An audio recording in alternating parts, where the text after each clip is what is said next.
요즘 월드컵이 한창입니다. 노년에도 곽강을 받는 선수가 있는데요. 바로 아르헨티나의 축구 선수 메시입니다.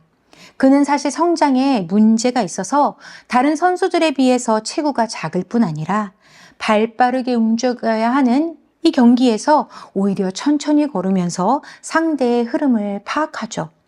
하지만 그의 발에 공이 들어오면 엄청난 집중력과 놀라운 드리블을 통해서 득점으로 연결하는데요. 그는 어려서부터 같은 나라 출신인 세계적인 선수 마라도나와 많은 비교를 받았습니다. 하지만 그를 억지로 모방하려 하지 않았지요. 자신에게 맞는 플레이를 구사하면서 지금은 더욱 특별한 선수로서 인정을 받고 있는데요. 그리스도인으로 살아가는 우리도 마찬가지라 생각합니다. 공동체 안팎으로 존경할 만한 믿음의 선배들이 참으로 많습니다. 그 훌륭한 면모를 배우며 살아가는 것은 중요한 삶의 태도입니다. 하지만 우리가 겉모습만 모방하려 할 때는 반드시 문제가 생기게 됩니다. 하나님은 우리의 진실함을 보시기 때문이죠. 믿음의 공동체가 한마음, 한뜻이 되는 것은요, 그저 겉모습이 똑같아지는 것을 말하는 게 아니죠. 서로가 성령 안에서 함께 깨어서 또 날마다 구원의 감격을 잊지 않고 진심으로 기뻐하고 감사하는 삶입니다. 그리하여 우리도 오늘 말씀에 등장하는 이 서로 다른 두 사람을 보면서 주님으로 기뻐하고 주님만 높이며 살아가는 진실한 예배자가 되기를 주님의 이름으로 축복합니다. 첫 번째, 참된 헌신은 예수 그리스도를 향한 기쁨의 반응입니다. 우리 4장 32절을 함께 읽어보겠습니다. 믿는 무리가 한 마음과 한 뜻이 되어 모든 물건을 서로 통용하고 자기 재물을 조금이라도 자기 것이라 하는 이가 하나도 없더라. 예수님의 부활이 선포되고 예수를 그리스도라 믿는 사람들이 모인 자리마다 자신의 소유를 이렇게 아낌없이 나누는 놀라운 일이 일어났습니다. 이번이 처음이 아닙니다. 얼마 전 오순절날 성령이 임했을 때도 약 3천이나 되는 사람들이 예수 그리스도의 이름으로 세례를 받았습니다.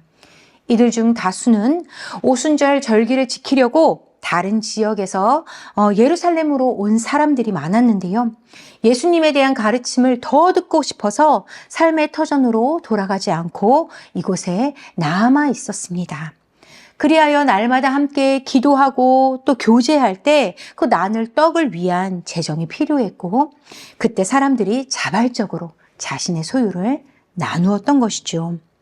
그리고 이번에도 안진뱅이가 예수님의 이름으로 구원을 얻은 일로 말미암아 예수님을 믿는 자가 남자만 5천 명이 더 늘었습니다. 종교 지도자들의 이러한 핍박 속에도 그들은 흩어지지 않고 더욱 함께 모여서 예수님의 살아계심과 지금도 우리를 향해 역사하심에 대해서 기쁨으로 선포했고 기도했으며 그 가운데 성령의 임재가 충만했습니다. 그러니 날이 갈수록 모이는 자는 더 많아진 것이죠. 그리하여 오늘의 말씀처럼 자신의 소유를 나누어 베풀었는데요. 그중 한 사람이 바나바였습니다. 4장 36절과 37절을 제가 읽겠습니다.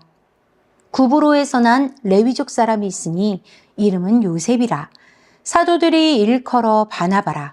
번역하면 위로의 아들이라 하니 그가 밭이 있음에 팔아 그 값을 가지고 사도들의 발 앞에 두니라.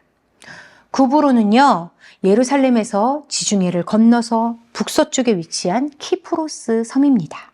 그런데 유대인이자 레위인인 이 바나바가 왜 그곳에서 태어나 살게 되었을까요? 남유다가 바벨론에 의해 멸망했죠. 이어서 페르시아와 헬라를 거쳐 로마의 이 다스림에 이르기까지 오랜 시간 동안 계속되는 이 외압으로 말미암아 많은 유대인들이 예루살렘을 떠나서 이 지중해 전 지역에 포진하여 살고 있었습니다. 하지만 바나바의 믿음은 이스라엘을 떠나서도 견고했지요. 비록 예루살렘에서 멀리 떨어진 곳에 삶의 터전을 잡고 있었지만 절기마다 이 예루살렘을 방문하여서 직무를 돕거나 예배를 드리며 하나님의 여전한 백성으로 또한 레위인으로 살아가고 있던 것입니다. 그리고요, 골로새서 4장 10절에 보면 바나바는 예루살렘에 가까운 친척이 있었습니다. 누구냐 하면 바로 마가입니다. 예수님이 제자들과 마지막 만찬을 나눈 그 다락방의 주인인 마가가 바나바의 조카이며 또 마가의 어머니는 그의 누이이지요. 그러니 성경에는 기록되어 있지 않지만 이들로부터 예수님의 이야기를 전해 듣지 않았겠습니까? 또 오순절에도 절기를 지키러 왔다가 마가의 집에 이렇게 묵으면서 이 성령 강림의 역사를 목격하고 경험했을 것이라 충분히 짐작해 볼 수 있습니다. 그리하여 바나바는 성령의 충만함을 받고 하나님께서 예수님을 부활하게 하심과 예수님이 하나님이 허락하신 구원자임을 믿음으로 말미암아 이 귀한 은혜에 기쁨으로 자발적으로 반응하여 자신의 소유를 팔아 이렇게 사도들 앞에 놓고 사람들에게 나눠주게 하고 있는 것입니다. 그가 레위인이었음에도 토지를 소유하고 매매할 수 있었던 것은 그의 삶의 터전이 예루살렘이 아니라 다른 곳에 있었기 때문에 가능한 일이기도 했지요. 그의 이름은 원래 요셉인데요. 사도들은 그를 바나바라고 부릅니다. 헬라어로 휘오스, 파라클레세우스, 곧 예언의 아들이라는 의미인데 성경은 위로의 아들이라 말하고 있지요. 예언이 왜 위로로 해석되었을까요? 보혜사, 성령을 나타내는 헬라어 파라클레토스, 이 언어도 바나바를 나타내는 파라클레세우스와 같은 뿌리를 가진 단어입니다. 성령께서 하시는 일을 생각해 보십시오. 예수님의 말씀을 생각나게 하시고 또 가르치는 일을 하실 때 어떻게 하십니까? 친히 우리 곁에 오셔서 우리 편에 서서 우리를 돕고 위로하고 대언하십니다. 이처럼 주님의 마음과 뜻을 아는 이 예언의 목적은 임마누엘, 하나님이 우리와 함께 하신다는 이 위로를 대신하기 때문이지요. 그리하여 바나바가 한 일은 그저 자신의 땅을 팔아서 헌금한 것을 넘어서 예수님으로부터 받은 이 은혜의 기쁨을 예수님을 더 알아가고자 하는 이 믿음의 공동체에게 위로하는 마음으로 즐거이 헌신했던 것이죠. 존귀한 성도 여러분, 사실 우리는 오늘의 본문을 마주할 때마다 큰 무게감을 갖곤 합니다. 모든 소유를 팔아야만 그리스도인답게 사는 것인가? 하지만 우리는 그렇지 못하여 정죄감을 가질 때도 있는데요. 사실 초대교회에서도 이 유무상톡이 계속 이루어진 것은 아닙니다. 또 이후에 핍박으로 교회가 흩어졌을 때도 이 유무상통이 율법처럼 반드시 이루어져야 하는 것은 아니었습니다. 다만 교회는 때때마다 필요한 곳에 기쁨으로 헌신하고 섬기는 일을 계속했지요. 그러니 오늘의 이 말씀은 그리스도인은 아무것도 가질 수 없고 다 교회 공동체에 내어놓아야 함을 의미하는 것이 아닙니다. 그렇다면 주님께서 이 말씀을 우리에게 주신 이유가 무엇일까요? 예수 그리스도가 나의 구원자임을 아는 일과 믿는 일에 대한 기쁨은 우리의 소유와 비교할 수 없는 가장 큰 기쁨이라는 사실을 알려주기 위한 것입니다. 또한 주님을 알고자 하는 이 영혼을 섬길 수 있는 기회가 하나님이 나에게 넘치는 은혜를 부어주셨다는 이 사실을 고백하는 복음의 통로가 되는 축복의 시간임을 깨닫게 하시는 줄 믿으시기 바랍니다. 바나바는 성령의 은혜를 받고 예수님의 구원의 은혜를 날마다 진실로 감사하는 자가 되었고 또 이 세상 그 무엇으로도 살 수 없는 값진 구원의 은혜가 더욱더 넓게 전파되기를 바라고 기도하는 자가 되었습니다. 그리하여 자신의 소유를 기꺼이 드림으로 복음에 귀를 기울이는 자들을 섬길 수 있었던 것입니다. 그리고 하나님은 이러한 바나바의 마음을 기쁘게 받아주셨습니다. 어떻게 알 수 있냐면 제자들이 그를 위로의 아들이라 칭하면서 그의 섬김의 마음을 축복한 것이 그의 증거고, 또 이 이후로 바나바의 삶을 주께서 복음의 통로로 사용하셨다는 사실이 그 증거입니다.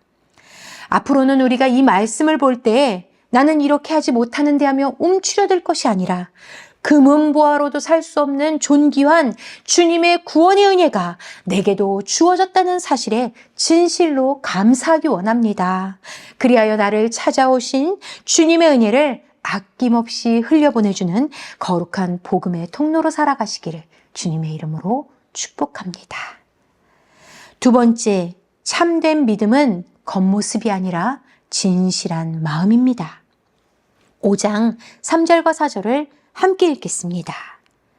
베드로가 이르되 아나니아야, 어찌하여 사탄이 내 마음에 가득하여 내가 성령을 속이고 땅값 얼마를 감추었느냐? 땅이 그대로 있을 때에는 내 땅이 아니며 판 후에도 내 마음대로 할 수가 없더냐? 어찌하여 이 일을 내 마음에 두었느냐? 사람에게 거짓말한 것이 아니요 하나님께로다. 아나니아와 삽비라 부부는 이 요셉이 땅을 팔아 공동체에 나눌 때 사도들에게 위로의 아들이라 칭찬받는 모습을 보았습니다. 그리하여 자신들도 공동체를 위해서 큰 일을 행하고 칭찬과 높임을 받고 싶은 마음에 땅을 판매하죠. 그리고 그중 일부는 떼어놓습니다. 그런데 이것이 왜 문제가 되는 걸까요? 물론 자신의 위해서 사용할 수 있습니다. 하지만 전부를 드렸다고 거짓말을 한 것이 문제입니다. 아나니아와 삽비라의 마음의 중심은요, 주님을 높이는 데 있지 않았습니다. 일부의 헌금도 충분히 많은 액수이니 조금의 거짓은 상관없다는 그의 잘못된 태도를 하나님께서 단호하게 꾸짖으시는데요. 그 벌은 생각보다 매우 컸습니다. 그들의 생명으로 대가를 치르게 되었죠. 헌금의 일부를 빼돌렸다고 해서 이렇게 큰 벌이 주어진 이유는 무엇일까요? 주님의 몸된 교회의 중심은 무엇입니까? 예수 그리스도를 믿고 예수 그리스도를 아는 것입니다. 그러면 예수님은 왜 우리를 위해서 이 땅에 오셔서 십자가를 대신 지셨습니까? 우리의 죄 때문입니다.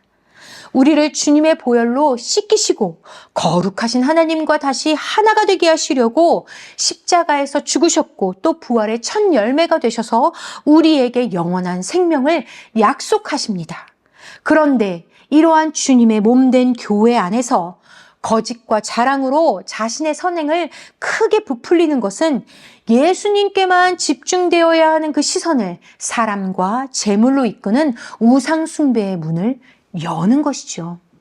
마치 이스라엘 백성들이 가나안에 막 입성했을 때 아간이 하나님의 말씀을 어기고 얼마의 금은보화를 숨긴 것이 누룩처럼 아주 작아 보여도 이는 공동체의 거룩함을 한순간에 무너뜨릴 수 있는 큰 죄였습니다. 그리하여 이를 묵인했던 가족들까지 죽음에 이르는 벌이 내려진 것처럼 이제 막 성령 안에서 예수 그리스도를 믿음으로 따르기 시작한 이 거룩한 공동체를 거짓으로 훼손하고 있는 아나니아와 삽비라의 이 탐욕과 교만을 단단히 처벌하신 것이죠. 아나니아를 향한 베드로의 꾸짖음을 보면 이렇습니다. 땅을 파는 것도 팔지 않는 선택도 다 너에게 있다. 그리고 땅을 판 후에 그것을 어떻게 사용할지의 권세도 너에게 있어. 그런데 하나님은 너에게 이것을 강요하지 않으셨음에도 너는 왜 거짓으로 성령과 하나님을 속이고 주님이 아닌 너를 자랑하고 있느냐 하며 그들의 거짓 섬김을 꾸짖고 있는 것이죠. 앞선 바나바의 섬김은 사람들이 예수님께 집중할 수 있도록 돕기 위한 이 성령을 본받은 위로의 통로였지만 아나니아와 삽비라는 사탄을 따라 성령을 속이면서 공동체의 시선을 자신들에게 집중시키기 위하여 그저 바나바의 섬김을 모방한 것입니다. 그리하여 살아계신 하나님은 주님의 몸된 공동체의 마음을 다 들여다보고 계신다는 사실을 드러내시면서 공동체의 이 흔들리는 믿음을 하나님을 향한 경외로서 든든히 붙들어 주십니다. 존귀한 성도 여러분, 이 시간 우리의 중심도 하나님께서 다 보고 계시는 줄 믿으십시오. 그리고 하나님은 우리의 소유가 아니라 우리의 중심을 원하는 분이십니다. 그러면 우리는 헌금과 섬김에 대하여 어떻게 내어드릴 수 있을까요? 고린도후서 9장 7절에 성도를 섬기는 일에 대하여 바울은 이렇게 권면합니다. 각각 그 마음에 정한 대로 할 것이요 인색함으로나 억지로 하지 말지니 하나님은 즐겨내는 자를 사랑하시느니라. 헌금과 섬김은 남이 얼마나 하는지를 따라하는 것이 아닙니다. 또한 남들이 어떻게 하라고 요청하는 것에 맞추는 것도 아닙니다. 스스로가 깊이 생각하여 정하되 중요한 것은 이 재정과 시간과 힘을 내어드릴 때 마치 내 송곳니를 빼는 것처럼 아까워하거나 슬퍼하거나 두려워하는 마음으로 행하지 말라고 말하는 것이죠. 우리는 남의 시선을 의식해서 억지로 흉내내지 않아도 됩니다. 그저 우리에게 허락된 모든 것이 하나님께로부터 주어졌음을 인정하며 주님을 더 알기 원하는 이 복된 공동체를 위해 기쁨의 마음으로 자발적으로 도우면 되는 것입니다. 하나님이 원하는 것은 많은 헌금이 아니라 주님을 향한 우리의 진실한 기쁨을 기다리신다는 사실을 기억하시기를 바랍니다. 이번 한 주간 주님의 십자가와 부활의 은혜를 날마다 감사하십시오. 우리 마음의 전부를 주님께 올려드리는 참된 예배자로 살아가기를 주님의 이름으로 축복합니다. 아멘.